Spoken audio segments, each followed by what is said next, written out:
glare off that skull there, Brian. That's gonna blind my eye. Y'all, you wanna put on your sunglasses about now, okay? Like these really classy little purple ones I got. That'll help cut down the glare that's coming off my chrome dome here. I walked down to the studio today, as I'm doing a lot of lately, and you just get darn hot, overheated. So yeah, we're gonna let you all suffer with the glare while I relieve myself of the extra heat being retained with a Irish cap. Hey, we've got a great show for you today. Oh, we have a great show for you every day. What am I saying? Later in the program, Char Wade is going to join us. We're going to talk about the Big Latch On. This is an international event with a presence here in Des Moines tomorrow, demanding that the public normalize and accept the importance of public breastfeeding and that we recognize the health of breastfeeding overall. We're also going to talk with Sean Glenn. She's one of the folks planning to march across the country next year with a great march for climate action. She's planning to do the march in silence. But first, we're going to talk with Connie Ryan Terrell of the Interfaith Alliance of Iowa. We're going to talk about the education reform legislation that passed this year at the State House. We're also going to talk about the homeschooling component of that. But first, I got to give a shout out to the Iowa chapter of the Sierra Club, a great organization that's done a lot for the environment in the state. I also want to thank Physicians for Social Responsibility. They do a bunch of good work on climate change, on nuclear power, and on related issues as well. Also, they do a lot of work on international affairs relevant to war and peace. And I also want to thank, of course, the Great March for Climate Action. Those organizations help make the show possible. And if you're not a member, well, you're missing out. I also want to thank Gateway Market & Cafe for sponsoring this segment of our show. Gateway is at 20th and Woodland, my favorite grocery store, a local grocery store, a place where you can shop and support local farms, local producers, and keep your money in the local community. I also want to thank all of my other business supporters. And let's get right to the conversation. Connie, welcome to the show. Well, thanks for having me here, Ed. And you had an editorial, op-ed piece. I think that stands for opposite editorial, for those who don't know. My friends joke that it stands for opinion of Ed, but in your case, no, it's opinion of Connie. Yeah. And regarding the education reform legislation, and I was very intrigued by your description of it, a broad meandering piece of legislation. And after all the pounding of chests, I love that description of legislators as King Kong. Pounding of chests and declarations of victory from both sides of the aisle, one would think the 2013 education reform bill was the panacea for Iowa's education system. The truth is, a large portion of the legislation will come back to haunt the legislature and presumably our schools as well. So tell us a little bit more about your concerns about the meandering legislation that, yes, indeed, had resulted in some pretty bipartisan chest pounding. Yeah, so it was all over the board. It certainly had some good pieces to it. From the get-go, legislators on one side of the aisle did not want funding to be part of the equation. It ended up being part of that bill. By funding, you mean allowable growth. The allowable growth, correct. Right. So normally in a policy bill, they try hard not to include funding pieces in that legislation, but it was always part of the equation, even though at the very beginning, Democrats said, we're not going to do this. And so that became part of the conversation, and I'm sure in the end was part of the negotiations because allowable growth, or what they now call state supplemental aid, is certainly an important piece for schools. It's probably the most critical piece of education. And so that was kind of put up against a lot of the privatization, homeschooling pieces.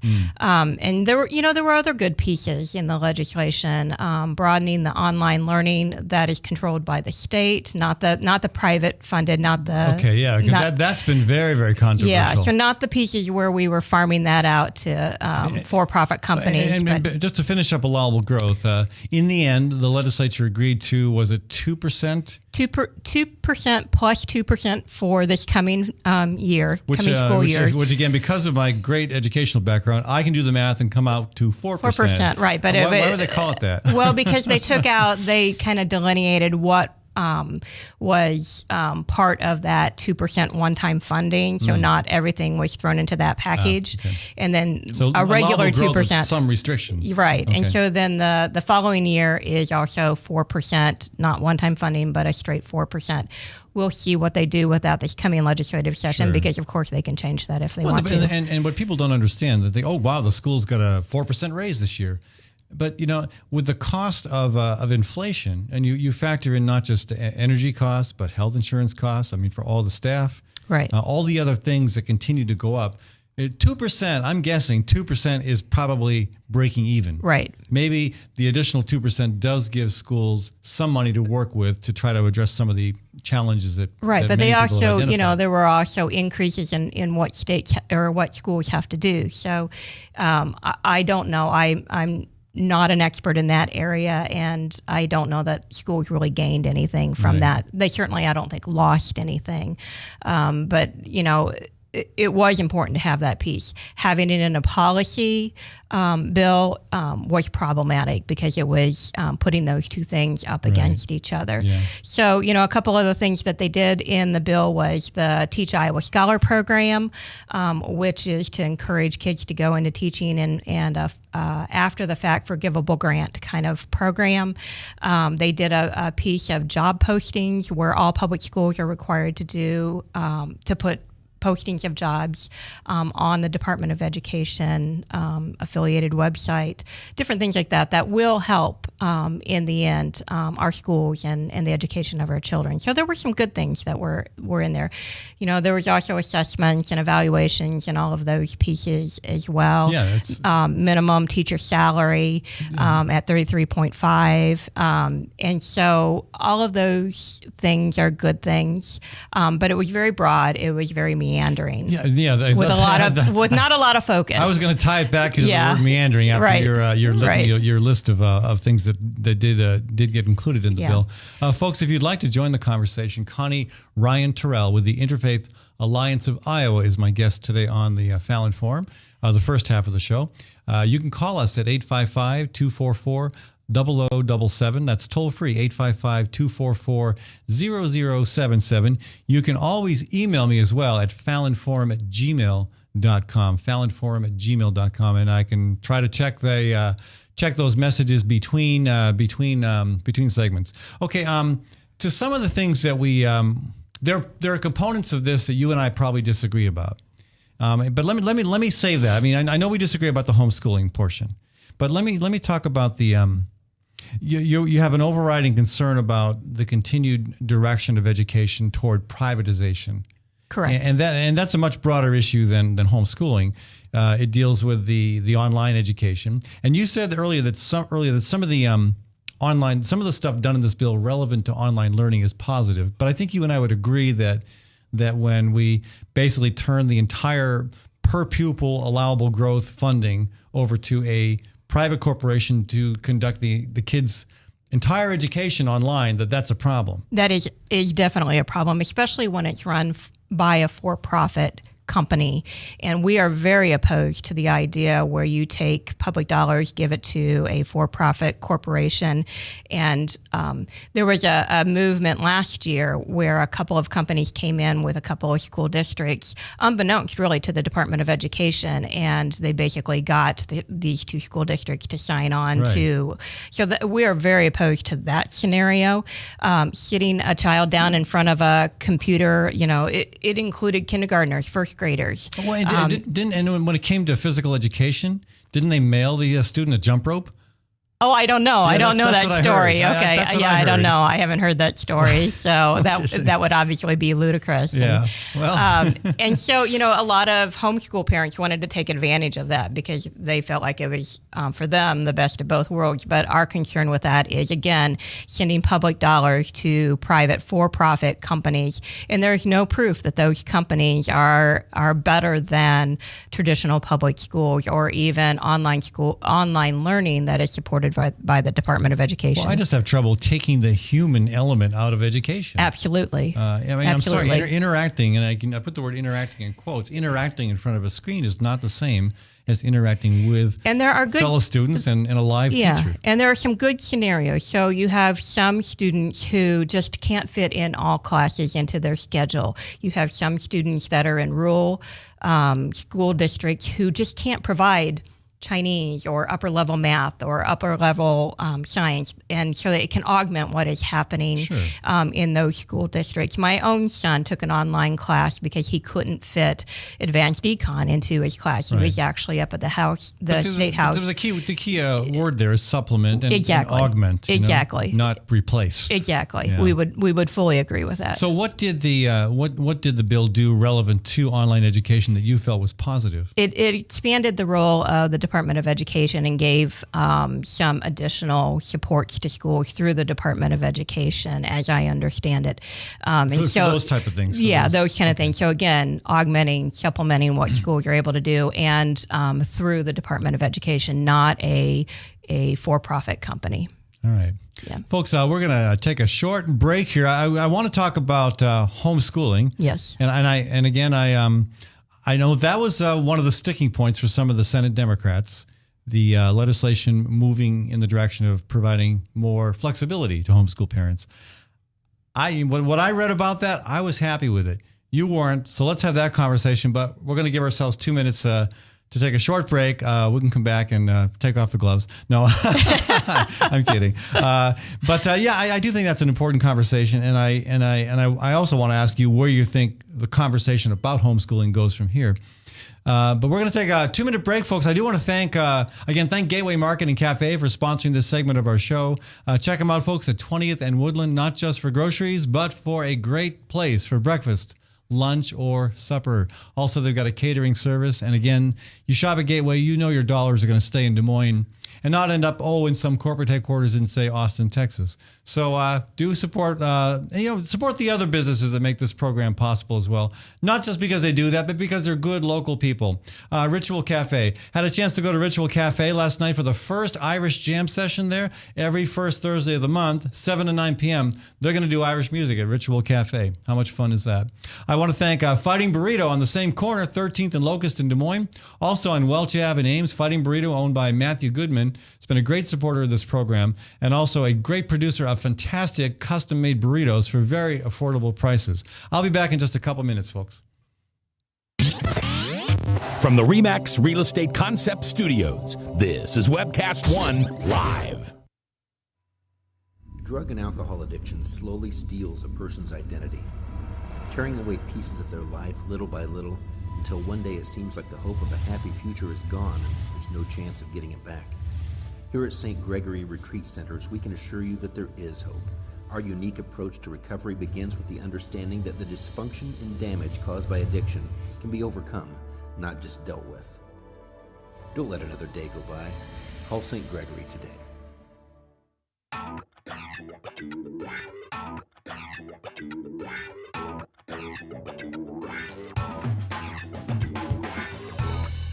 Well, good morning. This is the 7th of June in the Lord's year 2010, and this is day 1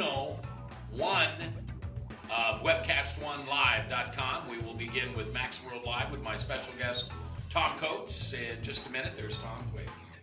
Howdy. And we will be live for the very first time on Webcast One Live.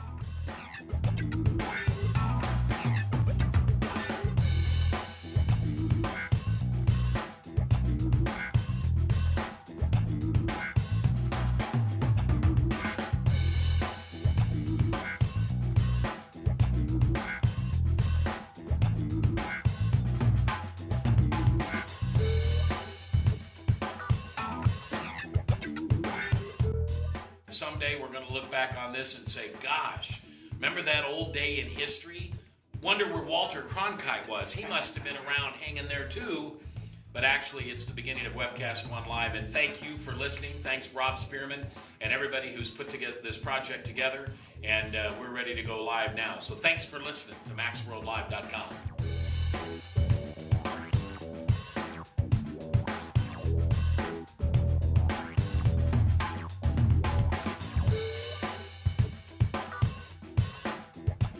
can't tell you that it's going real well from time to time, but it is going.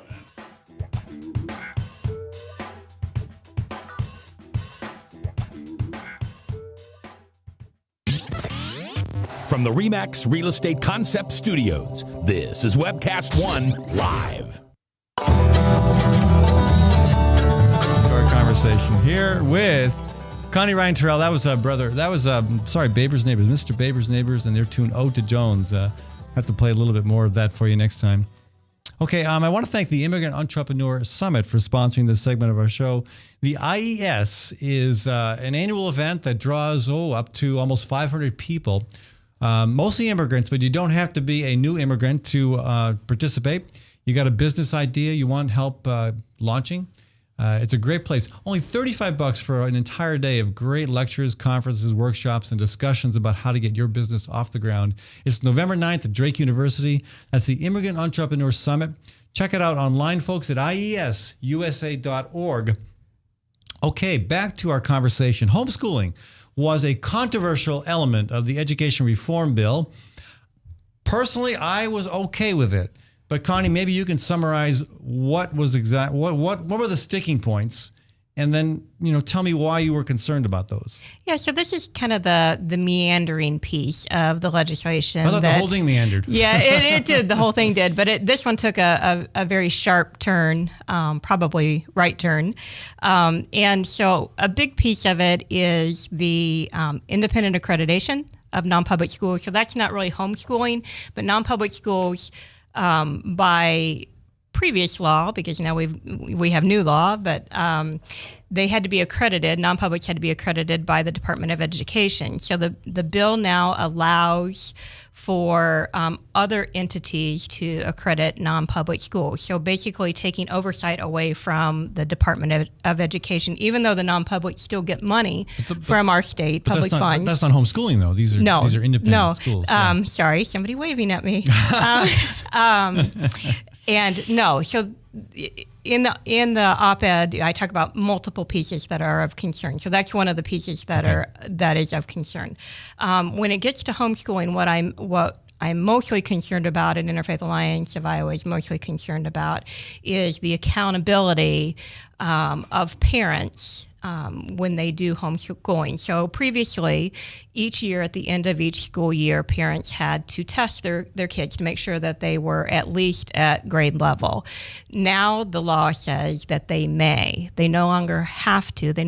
They changed the word from shall to may, and so they can go through all of life and never have to test their kids and make sure that they are up to standard. No, and I'm not a fan of testing, and I that's one reason I strongly object to No Child Left Behind. And a lot of my fellow travelers who support public education are similarly not happy with the testing requirements in Nickelby or in other education initiatives. So, I mean, why impose additional tests on homeschool parents if we don't think they're the right way to go for public education? It's simply a way, because a homeschool child, this is about the child, and because a homeschool child has no way to advocate for themselves, and that we leave it up to the parents. And there are very good homeschool parents. This is not a knock on homeschooling, but we want to make sure, because they're in their house, they're in their own private environment, we want to make sure that those kids are receiving good education. We can do that in public schools and non-public schools very easily. But if you have a child or a family that is homeschooling, how do we know on behalf of that child that they are receiving an adequate education? And so previously, they had to be tested once a year. That's all we were asking for. That's all that was part of the law, was once a year. And if they were not up to snuff, so to speak, if they were not at grade level, then there could be interventions to help those families and even potentially make sure that they go back into public or non-public schools. But isn't that all going to come out in the wash anyhow? I mean, and besides, it sounds like to me it's the concern is predicated on a distrust of the parents' ability to provide that homeschooling. And I don't doubt that there may be some wackos out there who are going to keep their kids at home and not give them an appropriate education, just as I don't have any doubt that there are some really, really bad teachers who probably should be fired, and that doesn't happen. And I can speak from experience. 2 teachers that my kids had that I really wish had been dumped, and we had no way of accomplishing that. So yeah, there's always going to be a bad apple out there, whether it's a teacher in the classroom or a parent in the home. But do we really want to subject the good parents, which is again 90-something% of them, I'm assuming, to more rigorous standards that just create bureaucracy and headaches? So we require teachers in public schools and non-public schools to have accountability. We require the schools to have accountability. We do that because we value education and we value that each child should receive a good education. Why would we not value that for our homeschooled children also? Just because I decide to homeschool my children doesn't mean that I'm capable of doing that. It may mean that I am capable of doing that, but not necessarily. And so making sure that those kids receive a good education just as kids in public and non-public schools. We owe that to those kids. And having them tested one time a year to make sure that they are keeping up with basic standards and the curriculum that's being used, all of those pieces, making sure that they are where they're supposed to be is the bare minimum, I think, that we can do. And beyond that, one of the other homeschooling provisions was relevant to driver's ed. Yeah, so, and two issues You're with talking this. to somebody whose mom taught him how to drive. Right, so, And I've never had an accident. Well, except trying to park a couple times. Except Anyway. that we decided at some point in time, I'm not sure the history of this, but we decided at some point in time that we ought to leave that up to professionals and Well, it's a professional. I mean, my mom is not a professional. She'd been driving for 30 years by the time she taught me. And right. And maybe not so, quite that but we long, did but- decide at some point in time in our state that we were going to leave that up to professionals. And so I think that was a bad decision myself. Okay, so maybe it is, but why separate out and only homeschoolers then get the benefit of what you're talking about? Why not take it off the plate altogether? I like that idea, and I hope Okay. somebody proposes that next year. I mean, because I was not homeschooled, but because I didn't bother to want to learn how to drive until I was 19 and out of high school, and actually back then you didn't have to actually go through the high school program. You could do it independently. But I my only option that back then was mom, and she taught me well. Yeah. Yeah. So when I was in school, we did have to go through driver's ed, and it was actually done through the school. So that was one of my classes, actually. It wasn't even before or after school. It was actually one of my classes. And at some point in time, we decided it was a public safety issue and that we needed to have actual professionals. What's the evidence of that? Where's the data that shows that kids who are taught to drive by their parents are a traffic risk? I mean, here's one that's never had an accident. Right. Again, knocking on wood, but Yeah. closest And so thing I your can mom come to was wood. fabulous. Obviously, she did a fabulous job raising you and Mom, and you're teaching you. listening? Yeah. Mom? So but we also know that she was probably maybe up and above other folks, and so. Two issues. One, it's a public safety issue. We decided at some point in time that driver's ed should be done by people who are trained and that they have a set curriculum, all of those pieces, and that they have an understanding of the law, all of those things. Or is that just the driver's ed lobby? Perhaps it is. I mean, I don't know. I But don't then, know. What kind of why is it okay to take out one segment of kids? They don't have to do that. They don't have to have a trained teacher to do that. Their parents get to do that. The parents don't have to pay the $300 that I had to pay for my kids to go through driver's education. Why only the homeschool parents? But by the same standard, if the homeschool parent is deemed appropriate to teach math or science or English, why should they not also be able to teach driver's ed? I don't know, but my point is... That's my point. Yeah, but my point is why only them? So if we don't value the public safety piece of it, if we don't value the professional who is teaching driver's ed, why don't we just take it off the books entirely? So can you and I get together next year and lobby to change the law relevant to public education on driver's ed? No, because I really think it's a public safety issue. So, but I know, okay, but where's the evidence of that? What are we looking at that shows that kids who are taught to drive by their parents are a greater traffic risk? Well, I think you look at the bad driving skills of a lot of people, and so I think you want to start with the best possible scenario for kids, and that they're going to be focused, that they're going to be able to learn. Right. I think they learn from a person who is trained a whole lot better than they do from parents who may or may not have the right skills and the right ability to teach. But there's no evidence of that. That's just. I think there is evidence that trained teachers, certified teachers, teach better. I'd love to see that. Again, you could, in fact, I would think you could have a parent who's a bad driver who could still at least give you the opportunity to acquire the basic skills, and you could turn out to be a pretty darn good driver.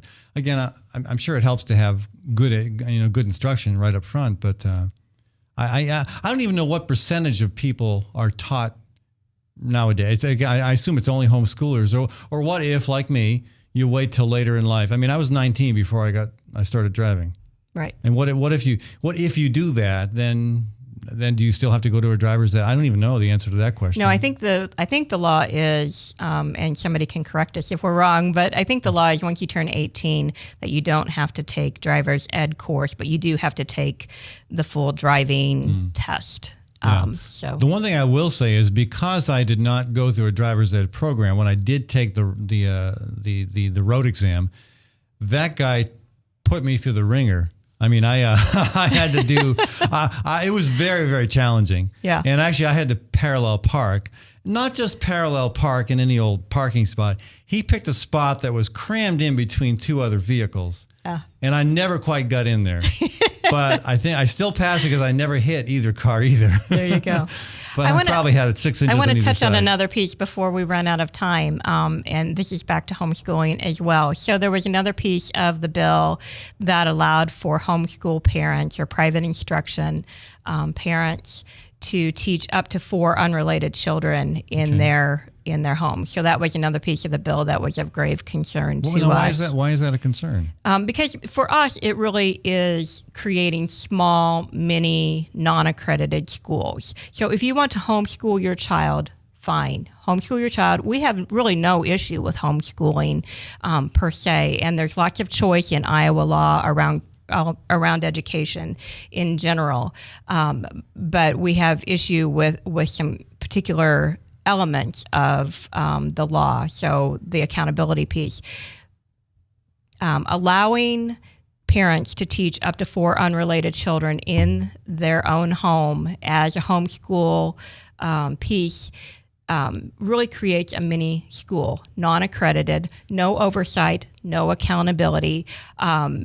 Basically, I could have 4 kids come into my house. I could teach them. I don't have to test them. I don't have any kind of accountability to anyone. Well, what if you're a parent with 4 kids? No, unrelated. Right, but what if we're talking about the same size. I'm just talking about size here. Right, but that becomes my choice as a parent and my kids. But in this case, it's the parents of those other kids' choice to have those kids come to your home to be homeschooled. So basically, but to me, it looks like a great opportunity to share some. I mean, you might have one parent who is particularly adept at math, another one who is particularly adept at science and whatnot. And so it makes sense to kind of, maybe you send your kids over there for part of a day, and that parent sends his or her kids, their kids, over to your place for part of a day. So basically, you're creating a school with no oversight by the local school district, no oversight by the Department of Education, no oversight by anyone that you're doing the curriculum that you're supposed to be doing, no oversight by anyone, no accountability to anyone. But we're not changing right now. There's the accountability that exists is there, whether you've got just your kids or some friend and neighbors. But now they've well. also taken out the testing, so there's no accountability in that. And I get to teach other kids from down the street. Yeah, I guess I have no trouble with that. I think, to me, that makes sense. I mean, why not? You could find, again, I'm really, if I was going to homeschool my kids, and actually we thought about this, one thing I would want them to learn is how to use a hammer and a saw. And I would want to be sure that it was somebody other than me teaching them how to do that. Mm-hmm. But in return, I could probably provide some person who doesn't have a good sense of growing vegetables, for example. I could probably provide that skill. So why wouldn't you just teach that in your home regardless? That's not really... No, I wouldn't mind teaching somebody else's kids that in exchange for having my kids learn how to use a hammer and a saw. Or math or science, take your pick. But I'm just saying there's lots of places in which parents may not have the skill set they would prefer to have to provide their kid with that education, but they've got a neighbor or a friend who does, and so they share those experiences. Yeah, I'm mostly concerned about the core curriculum that kids should learn in an educational setting. But that model applies to that too. Yeah, and I'm mostly concerned that in a homeschool setting that there still is some amount of accountability. There's some amount of oversight by the local school district. That's how it's operated for a number of years, and so there's been this great collaboration and partnership between homeschooling and the local school districts, giving resources, giving support to those parents. Really, that has all been removed because they made it optional rather than mandated on the accountability piece of it. And really, for us, it's a matter of it comes down to what's best interest of the kids and making sure that they're receiving the best education. Well, Connie, I would love to argue with you about this all day long, and I think at some point it might come to us throwing food at each other, but maybe not. Maybe not ever. Okay, all right, good. Well, that would be a waste of food. That's right. All right. No, I have enjoyed this conversation, and it is an important one, and I have no doubt that it will be back at the State House next year. Yep. We'll see where it goes. But again, education reform, probably going to be a live round next session as well. And certainly I imagine the homeschooling element will be a part of the conversation too. So Connie, thank you so much for joining us. Thank you, Ed. Appreciate it. When we come back, folks, Sean Glenn is going to join us. She's a Connecticut resident who is a student at Emerson College in Boston, Massachusetts, and she's planning on joining the Great March for Climate Action next year. The unique thing about Sean is she is intending to attempt the march in silence. Fortunately, she's not gone silent yet, and we're going to talk with her about this issue, her commitment, and why she wants to do this. She'll be joining us after we come back from a short break here. I do want to again remind you of the various groups and events and organizations that support this program, and remind you about the Immigrant Entrepreneur Summit coming up in November. I also want to thank some of our other business supporters, Tally's Restaurant, Bar, and Catering in Beaverdale. Got a great rooftop patio at Tally's, also a street-level dining area that's, I just like to be outside this time of the year, so those are where I end up when I'm at Tally's. Also, I want to thank Hawk Restaurant in the East Village. Hawk gets 90% of its food from local farmers, local producers. Check them out for lunch, supper, and Sunday brunch. I'll be back in just 2 minutes. From the RE/MAX Real Estate Concept Studios, this is Webcast One Live.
The dawn of a new era begins.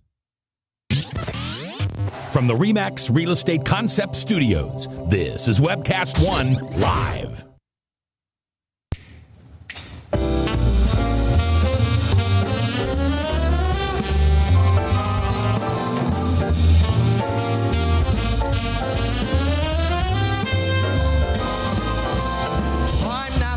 Well, that was a most invigorating conversation about homeschooling with Connie Ryan Terrell of the Interfaith Alliance of Iowa. We'll probably be talking more about that issue in the upcoming months. But we're going to switch gears here for a second. We're going to talk about the Great March for Climate Action and meet one of the marchers. This is Sean Glenn joining us on the phone from Connecticut. Hello, Sean. Hey, Ed. How are you? Ed. Good. How about yourself? Good. Welcome to the conversation. Thank you. Glad to be here. And you have an interesting angle to include in this. I mean, walking across the country is enough work. It's challenging enough. We're talking about 3,000 miles, 14 miles a day for 8 months. Right. And you are, well, I know you're planning on doing it in silence, but let me ask first, beyond that, what is your concern about this issue? What inspired you to want to be a part of this? I was raised to be concerned about the environment and to enjoy it and to love it. And I really think it's something that is important. It's a part of us and we need to save it and help it out before things turn too sour. And I think we're headed in that direction. And I think the evidence is out there and people know what's going on. And I think we really need to start making some action, some positive action as far as helping out the planet. And so she can help us out later. Yes. Well, so she can keep us around later. So exactly. So and what is your take on why the act of walking is important? Well, we talked about this too when I came to sign up for the march. I have been taught about peaceful demonstration and the importance of nonviolence in order to make positive change. And starting in March, like you said before, there have been many marches before in the month of March that made that positive change. And I think this is something, a very long meditation to wait and sit and be and kind of learn about the earth. And I'm so excited for the journey across it to really see this land, because there's so much of America that I haven't seen yet, and I want to be able to see these things before they turn to waste. So the march is just such a personal thing to just take your foot one at a time, slowly going all the way across America. It's just something that's it just sounds so right and so forward moving. And I just think it has really real potential for change. Well, it certainly is forward moving. That's a really good way to describe it. And you have a particularly unusual angle to bring to this, and that is you intend to march in silence. Yeah. That seems, this is challenging enough. Do you really want to do that to yourself? I am so excited for what I can learn coming out of this.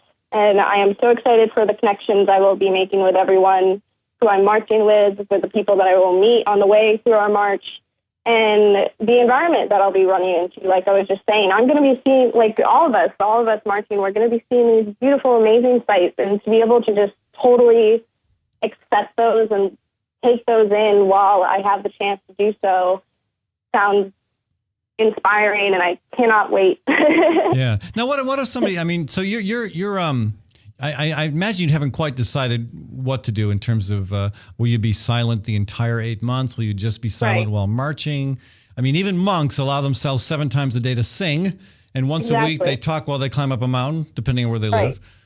And I absolutely love singing. So that's the thing, too. I'm not planning on staying totally silent, but I'm not planning on using my voice in the way I am accustomed to. Yeah. I plan on singing because I think that's something that just brings a whole lot of joy and lightens every day. And it's a great thing to do, and I do need to keep my vocal cords working. I was kind of wondering, what would happen if you did not use your vocal cords at all for 8 months? That could... They could atrophy. There could be some damage, Yeah, you could, yeah. Some bad news. So there's certainly still research I am doing as far as preparing myself for this march and for this silent meditation. There are probably people who would pay me big money not to talk for 8 months. Maybe I could use that as a fundraiser, huh? Yeah, there you go.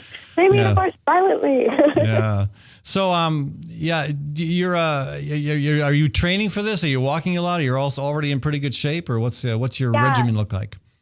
I feel, for the most part, I feel pretty fit and healthy and ready to go. But of course, I'm not going to stop there. I love being outside. I actually just got back from walking around the backyard. There's some woods behind my house with my dog, checking out the farms back there. So I'm marching around all the time. I did a day of RAGBRAI the other week when I was visiting family. So I'm pretty outdoorsy, and I'm ready to be walking these 12 to 14 miles. Yeah. Well, I've been doing some training myself. It's not easy, but you really, like you said, you really slow down and you really get to see the world. Hey, I want to switch gears here. Sean, thanks so much for joining us. We seem to have lost you there, but I've got somebody else on the phone here. I believe this is Steve Martin. Yes, correct. Hi, Steve. How are you? Steve is a marcher from Kentucky, and appreciate you taking the time to join us. Well, you're more than welcome. And you recently, you're kind of, Sean is, I believe, 21, and you're in your 50s and planning on doing this as well.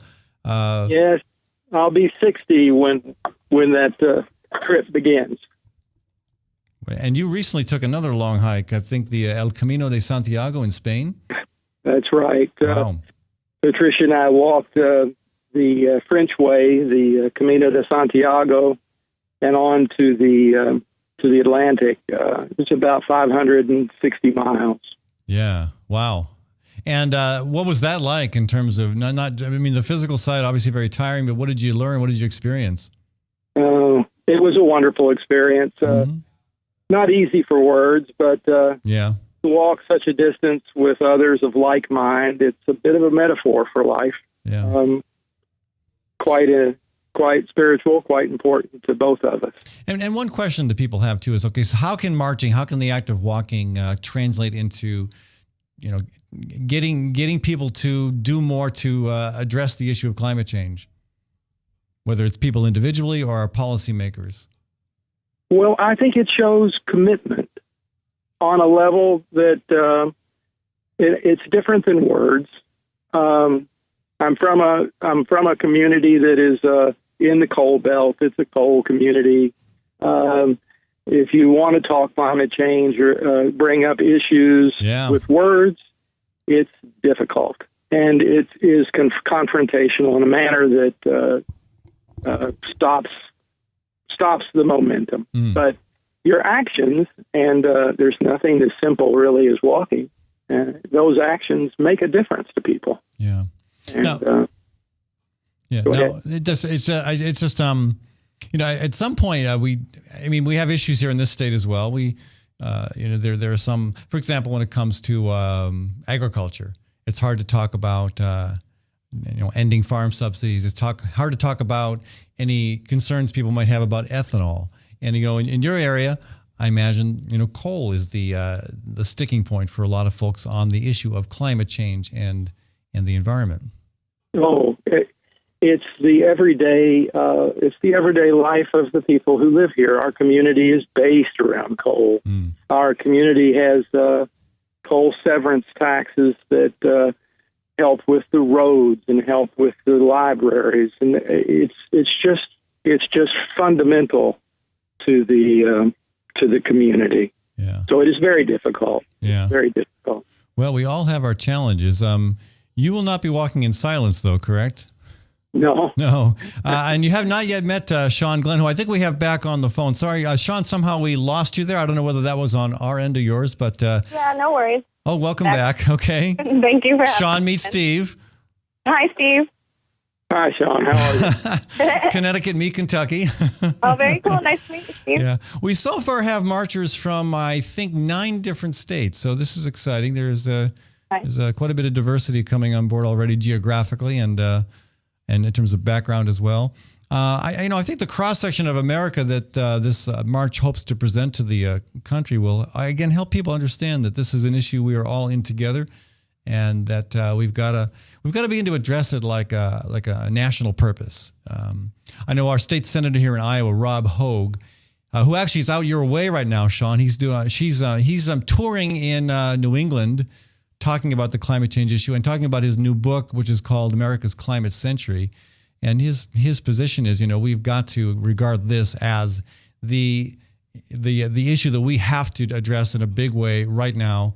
And if it takes a while to do that, we've got to commit ourselves to that purpose. So I agree wholeheartedly. Yeah, I have got to run to a break. I'd love to talk with you both further as we move forward on this. Again, Sean, thank you so much for joining us from Connecticut. Thanks for having me. Yeah, it was lots of fun. I'm glad we caught you before you went silent on us. Thank you. And Steve, again. Steve, thank you so much for joining us from Kentucky. Sure, Ed. Thank you. All right, folks, I got to run to a short break here. When we come back, we're going to talk about the big latch on. This is an event here. It's an international event with a presence here in Des Moines this coming weekend. Tomorrow at the Sculpture Park, mothers will be gathering to publicly breastfeed their children. This is an effort to promote not just the importance of breastfeeding for the reasons of health and wellness, but also to begin to have the conversation about normalizing the practice. We'll talk with Shar Wade about that in a couple minutes when we come back on the Fallon Forum. RE/MAX Real Estate Concept Studios. This is Webcast One Live. I'm Brian Leach, owner and general manager of Service Legends. I brought along a couple of the home comfort heroes. Hi, I'm Tammy Wells. I am Nick Wondershot. I am administrative manager. I am the senior technician from Service Legends.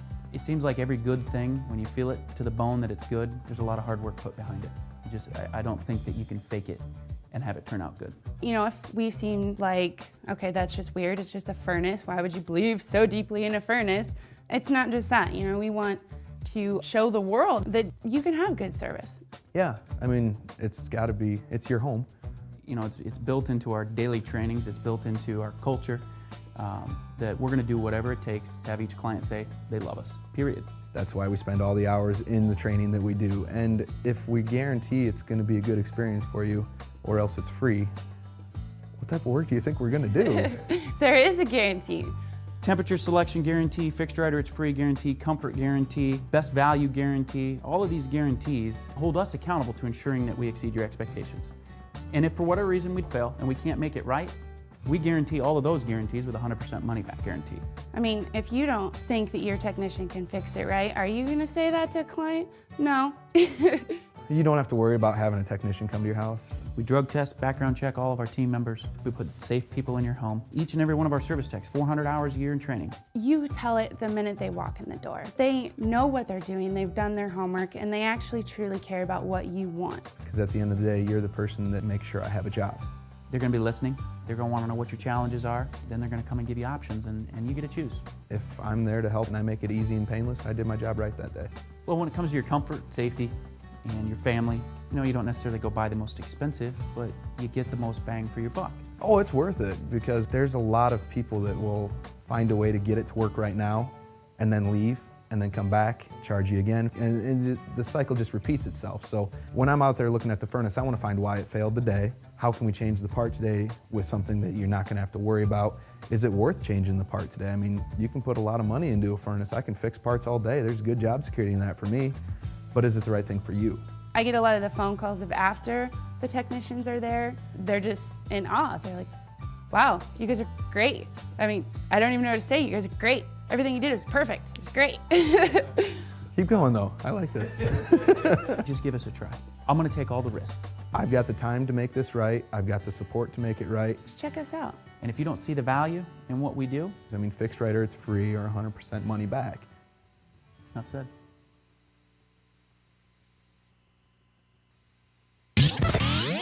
From the RE/MAX Real Estate Concept Studios, this is Webcast One Live.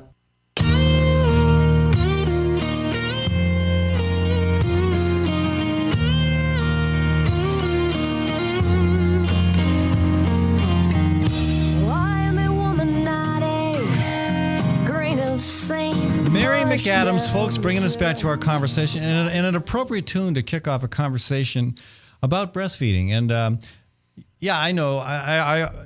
People are laughing. Why is a guy talking about breastfeeding? Well, I once did it as a kid. But more importantly, it's an issue that it's a public policy issue. It's an issue that we need to move forward on in this country and globally, for that matter. And it is happening. Since I think 2005, there has been an international event, first started in New Zealand, called the Big Latch On. And it is an effort to normalize the practice of public breastfeeding and promote the healthiness of breastfeeding. And part of this is we're up against a corporate agenda that there are formula companies that don't want people to believe that breastfeeding is the best option. We're going to talk about that a bit today too, but the big focus today is to talk about the upcoming event tomorrow at the Sculpture Park here in Des Moines as part of the Big Latch On. And joining me is Shar Wade. Shar, welcome to the show. Thanks for having me. And get right up to that microphone. Thank you. There you go. Better, yes. Thanks for having me. Yeah. And you're a mother of 5. A mother of 5. You'll be participating? Yes. And any idea how many people might be turning out? I think I've heard maybe 85 is what we're looking at right now. 85 people, or 85 mothers, actually. Yes, Whoa. 85 mothers. Okay. Yeah. And that's more. a big crowd. It's a big crowd. It is. Yeah. And this should be interesting. I mean, the idea is that this should be a normal, natural activity that nobody even notices anymore. Absolutely. We shouldn't blink twice, truthfully. But we're not there yet, are we? We are not there. Have you had any experiences personally that confirm that we have a ways to go? I haven't really had negative experiences here in Des Moines personally. I tend to just have people possibly look the other way if they're uncomfortable, but we really need to change that so that no one blinks twice. Yeah. Well, and that's looking the other way is less of a negative reaction than you hear some stories about mothers even being arrested. It's true. It's true. And I, as an encouragement to any moms or moms to be here in Des Moines who don't realize it, Iowa code actually protects your right to breastfeed. If you have a right to be anywhere in a public space, you also have the right to breastfeed your child. I looked that up. Yes. And it is. I mean, actually, there's a little tweak in that yes. somebody ought to work on, because it says your child. Yes. There's a possibility there that you might want to breastfeed someone else's child. It's true. It could happen. That kid could be hungry. Yes. The mom might be unavailable. Who knows for what reason? It's true. But that technically would be illegal under Iowa law. Under Des Moines City Ordinance, you're okay. I don't know that it would be illegal. It just isn't addressed as being legal and protected, perhaps. Well, somebody might make a fuss about it, but probably not. We're probably okay on that. But it is interesting that the code does say your child. Your own child. Yeah. True. Own child, yes. Right. So what exactly do you expect to happen on Saturday? Well, so around 10 o'clock, moms can come and register. It's a very quick process, really just kind of getting your email address. And then maybe bring a blanket, find a comfy spot. And from just 10:30 until 10:31. 1 minute. 1 minute, that's right. it. Around the world, people will be breastfeeding, and just to normalize it, celebrate it as a beautiful and normal part of everyday childhood and motherhood. So how many people participated internationally last year? You know what? That's a hard one. I don't know the number. I want to say it was over 8,000. I think that probably sounds right. It's really grown and grown in the last several years. It's huge. Yeah. Well, it's and there are other places in Iowa where this is happening as well? I think so, yes. Yeah. Okay. So, again, I assume that, people who aren't, I'm welcome to come. Other people are welcome to come just to be, there supportive and absolutely. We would love to see, anyone who just, who wants to be there and support and just realize that breastfeeding is normal. Absolutely normal. Cool. Well, there's a great little video put out by the, and I don't know whether it's the international organization that's sponsoring this or one of the affiliates here in the U.S., but I thought this little video was worth sharing with our audience. Brilliant.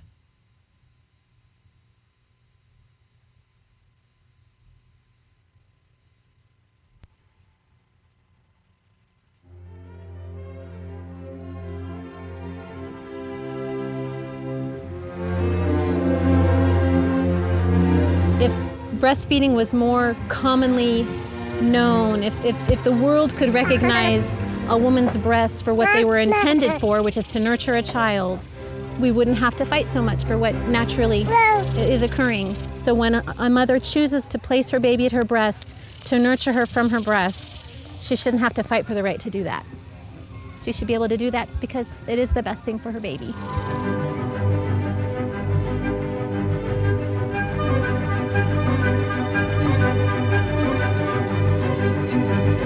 Nice to be around moms who mother through breastfeeding and make some of the similar choices that you make with your own child, so that you're not feeling like you're all alone, that you're a group of a lot of other mommies doing the same thing.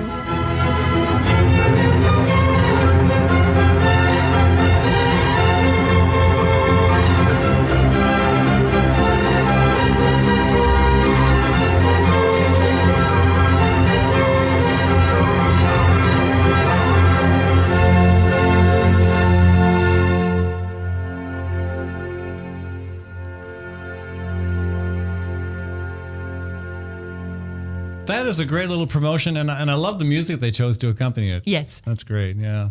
So now I'm curious, as in any situation where you've got people pushing for something that is natural, normal, and yet is kind of butting up against a corporate interest, in this case, formula. Yes. There's going to be a pushback. And so have you noticed any pushback from the corporations that benefit from the myth that breastfeeding is inferior to powdered formula? Well, I think one of the biggest things that comes to mind as far as what people are, perhaps those corporations are trying to do most lately is they're trying to come out with bigger and better formulas, formulas even being marketed up through toddler age. And they love to say, we have the same stuff in it as breast milk, which is preposterous. Well, how do they make that claim? I mean, and that passes muster with the FDA? Well, the FDA, that might be another story. Well, okay. Well, what do you think of the FDA when it comes to this issue? Well, the science is there. It's ridiculous. If you look at the composition of breast milk versus any kind of formula, no matter what they claim is in it, it's just completely different stuff. Species specific. Yeah. Well, and we had this with the same. You could see the same scenario in so many different areas of consumption. I mean, look at butter. Yeah. It used to be somehow the producers of margarine decades ago convinced the general public that butter was bad. Yes. That somehow the natural product was something we should avoid, and we should go for what they synthesized in a laboratory somewhere. It's true. And now that, I mean, there's a lack of logic to that. But again, we tend to want to believe what we hear and read and see on advertisements. And so, but now that's pretty much dismissed as ridiculous. And it does seem like we're heading in the right direction on the issue of mother's milk as well. It's true. We're heading there. We're getting there. The rates really are going up as far as moms beginning breastfeeding, so that's wonderful. I think one of our biggest points right now, maybe 2 points, not only just normalizing it so that mom feels like she can leave the house and do it anywhere and continue with life, and that people won't look down on her or think that it's perhaps just an ultra liberal or ultra hippie issue. Right. It's something that everyone, it's truly normal. And it's not just hippie babies that need mother's It's not milk. just hippie babies, and I can say that because I've kind of come from, I kind of come from the middle. I really see both sides.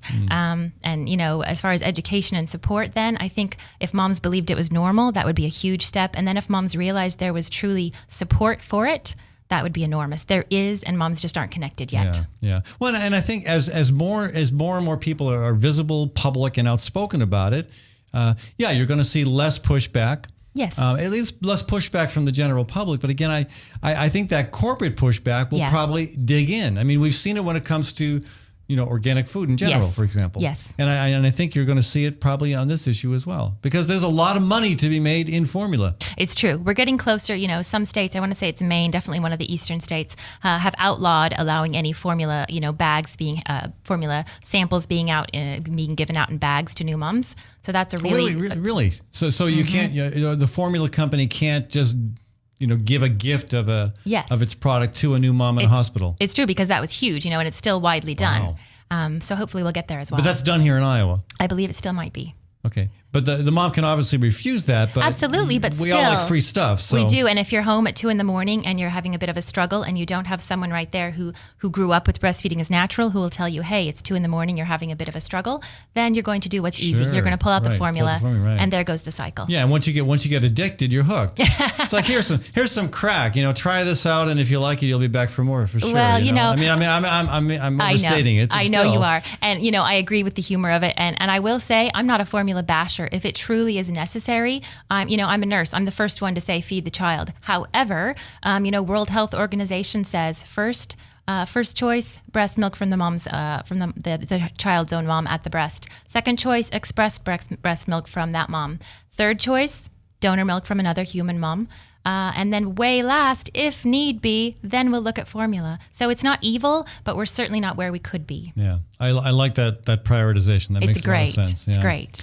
Thank you, Shar, so much for joining us. Thank you so much for having me. And folks, tomorrow, the Big Latch on Des Moines 2013. That's going to be at the Sculpture Park in downtown Des Moines. 10 o'clock. Show up. You don't have to be, you can be a dude like me just to show up and be supportive of the importance of normalizing public breastfeeding. I want to thank you again for joining us, Shar. Thank you. And I want to thank all of our guests today. Sean Glenn from Connecticut. Steve Martin from Kentucky, and also Connie Ryan Terrell with the Interfaith Alliance of Iowa. We had some interesting conversations today. I want to thank all of my sponsors, including the Iowa chapter of the Sierra Club, Iowa Physicians for Social Responsibility, and the Great March for Climate Action. I want to thank Gateway Marketing Cafe for sponsoring this segment of our show. Again, Gateway's at 20th and Woodland, a fantastic grocery store, and one of my favorite places for breakfast, lunch, and or supper. And there are days when I've had nearly all my meals at Gateway Market. I love the fact that the money stays in the local community and that a lot of the food sold there comes from local sources. So check them out, folks. And again, all my business supporters, I want to thank Sergeant's Garage. I want to thank S&P Piano. I want to thank Kim Holding and the Story County Veterinary Clinic, and all the other businesses that make this show possible. So please go to my website, fallonforum.com. Check out who's behind this program. Thank them, and thank them in particular by supporting what they do and what they offer to our community. I'll be back on Monday, folks. Have a great weekend.